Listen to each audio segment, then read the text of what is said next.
It's windy. A lot.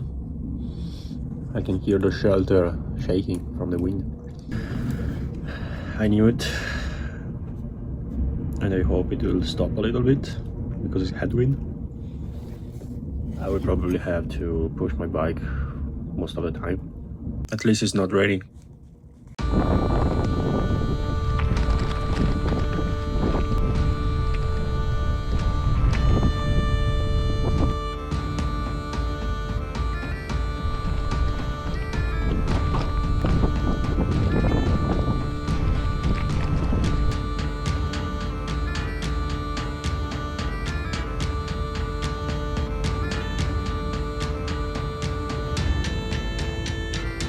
Since this morning at 5 AM when I left the hut, the wind was blowing higher and higher, stronger and stronger.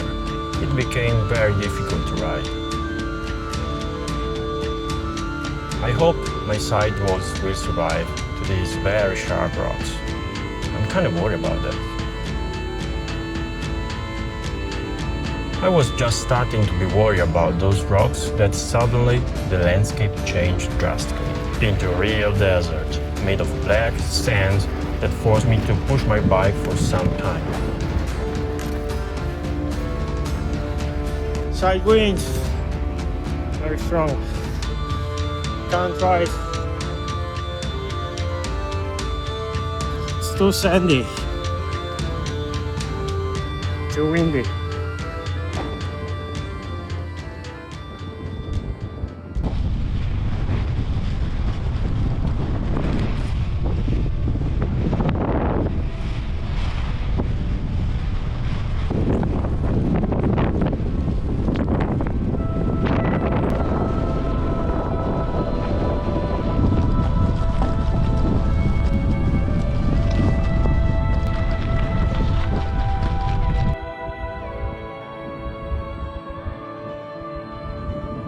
I finally reached the Dyngjuffel Hut in the early morning, where I had time to relax, met other hikers and one biker as well.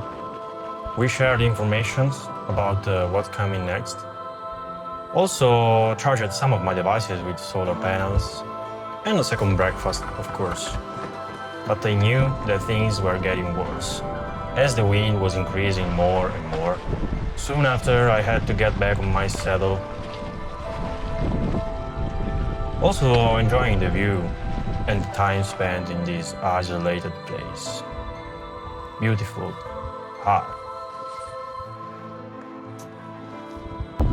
But the closer I got to the heart of the island, the more the elements were fighting harder and harder against me.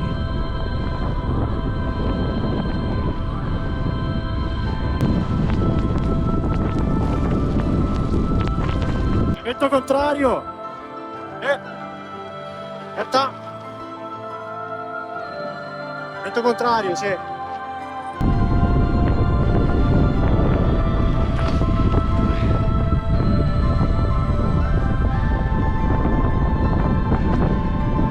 The wind became so strong that I wasn't able to ride my bike anymore.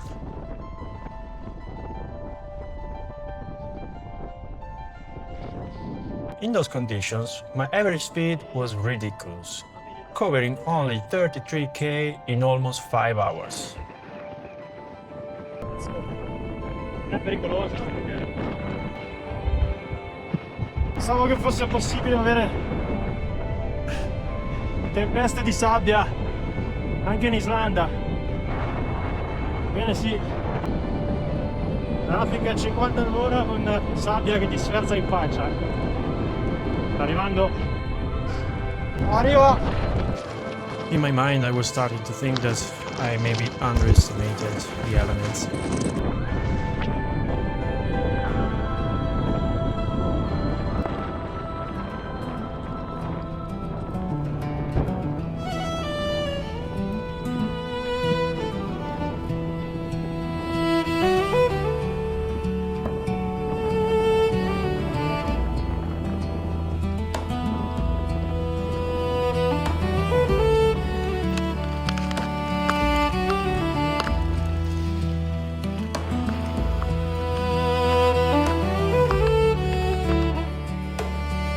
power of the wind that literally crumbles the rock. Amazing.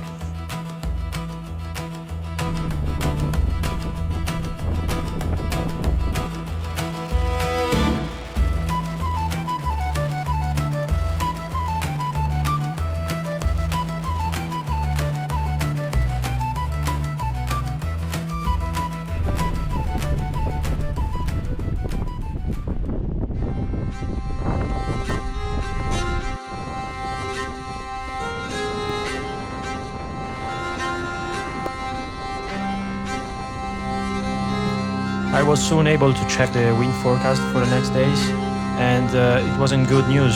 The wind was blowing in the opposite direction for the next 3 days. Here is where I made my decision to give up on my original plan.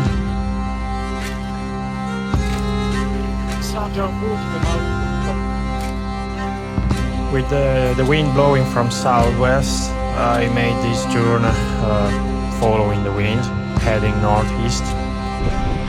Yes, I was kind of pushed a little bit, but the thing got worse, way much worse.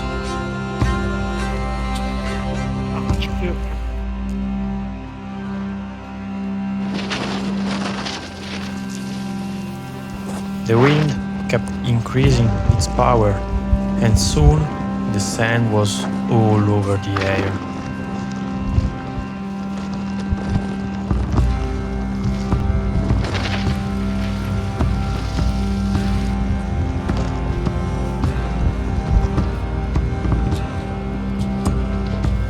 I found myself into a sandstorm where I almost lost my way.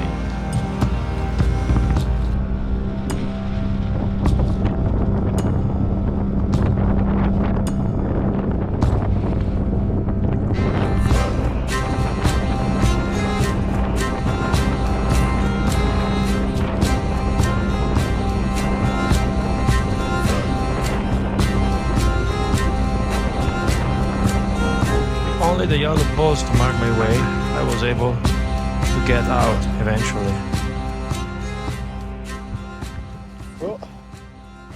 Io sono arrivato da lì.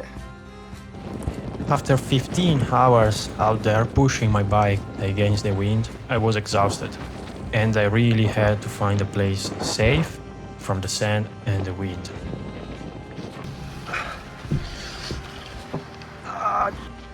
Penso che la mia faccia dica tutto della giornata di oggi. Spero sia finita. Perché sono 15 ore che sono in giro con questo vento maledetto. Fortissimo, contrario, laterale, mi disazionava dalla bici, mi faceva cadere. Poi si è messa questa tempesta di sabbia a peggiorare le cose, visibilità zero. E non ce la faccio più.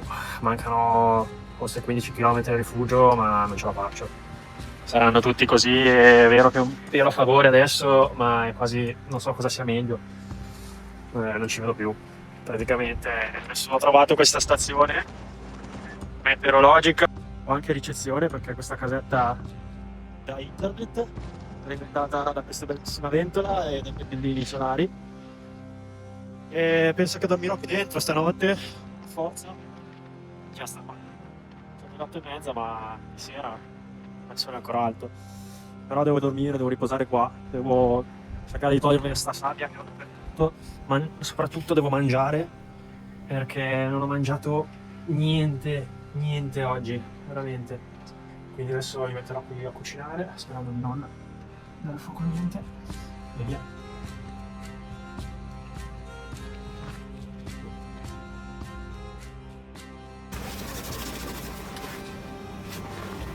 alle 4:30 della mattina. Sto cercando di togliere più sabbia possibile dalle mie cose. È una sabbia maledetta questa, piena di ferro, polveroso, che si attacca dappertutto. Mi ricorda un po' di essere sull'Iron Train della Mauritania. Solamente che qui non c'è nulla che ti scarrozza da un lato all'altro. C'è un vento bestiale.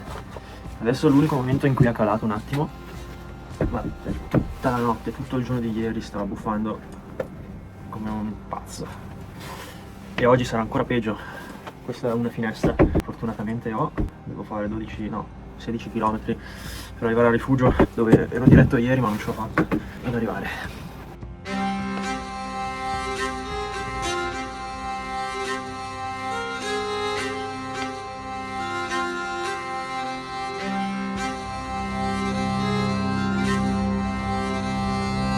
Niente, qua la strada è stata completamente cancellata.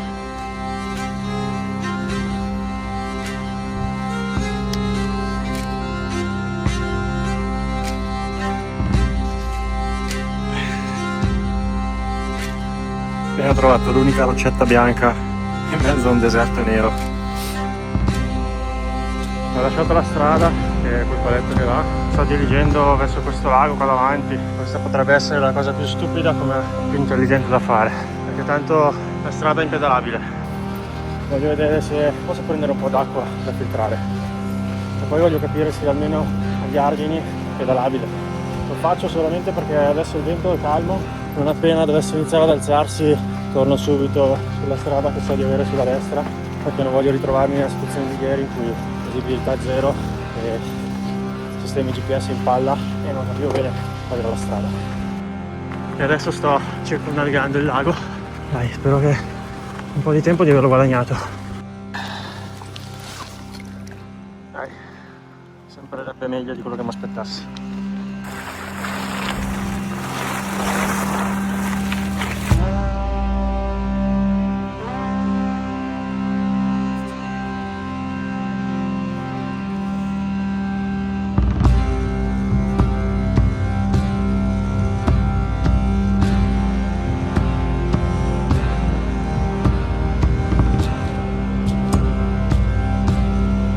When I finally made it to Dreki Hut in the early morning, everyone was still sleeping.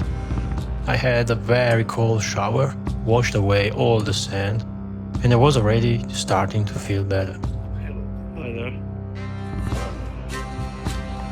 But soon I had bad news from the local ranger. He suggested me to stay inside the hut until the next day, because strong winds were expected and a yellow alert was emanated in this area. So did I, and also met another rider in my same situation. After one full day of recovering, I set off heading northeast, trying to get away from the heart of the island.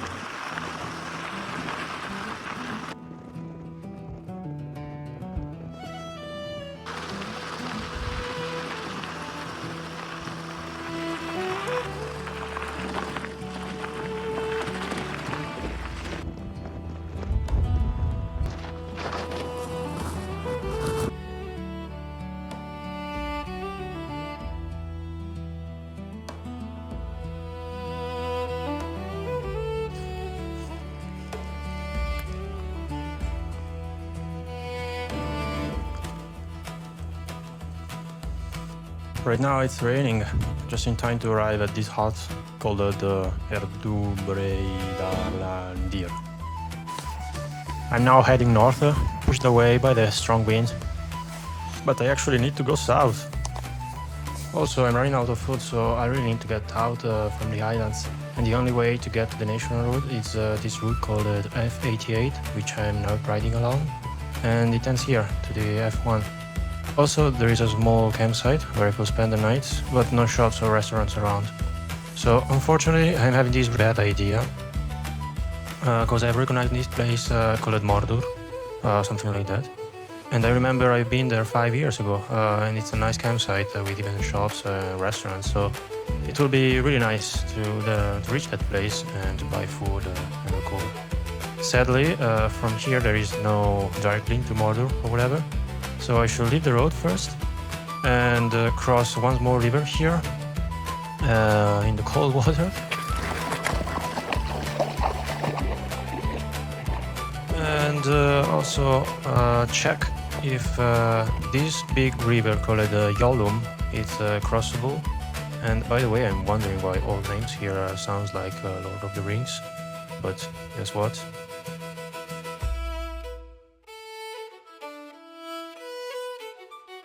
But anyway, if I'm lucky till here, I will be able to push my bike for a few K until this lake here, where I see a small single track that goes directly to Mordur. Obviously, my plan didn't work at this time. Maybe it was too ambitious and too crazy. So I had to get back on my road, the F88, cross smaller rivers, and always wearing my headnet, keeping midges away from me. They were always following me and trying to bite me.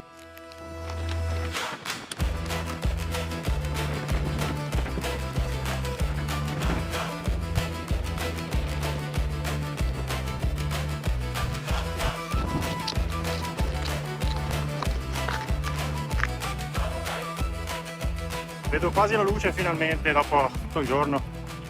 Cercare di scappare dalle Highlands.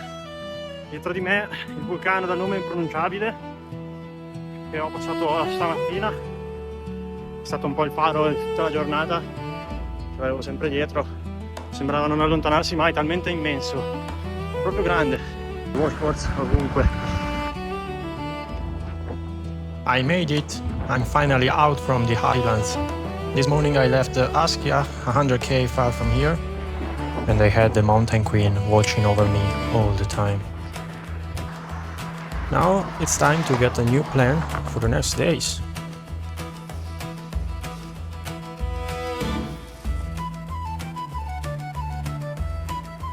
I eventually opted for the only one bus that would take me to the closest town.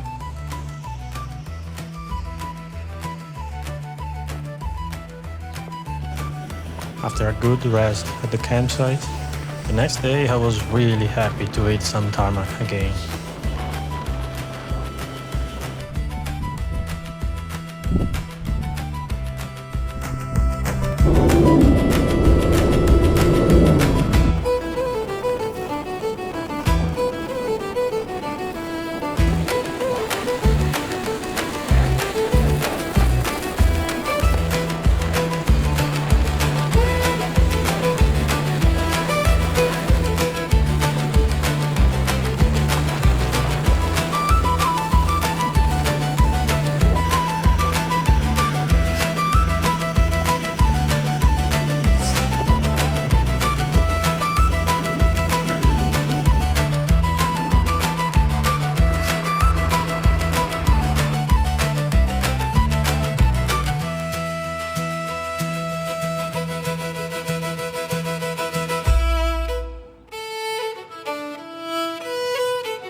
This is a race, but this is also a once-in-a-lifetime opportunity. Have the best time! Woo!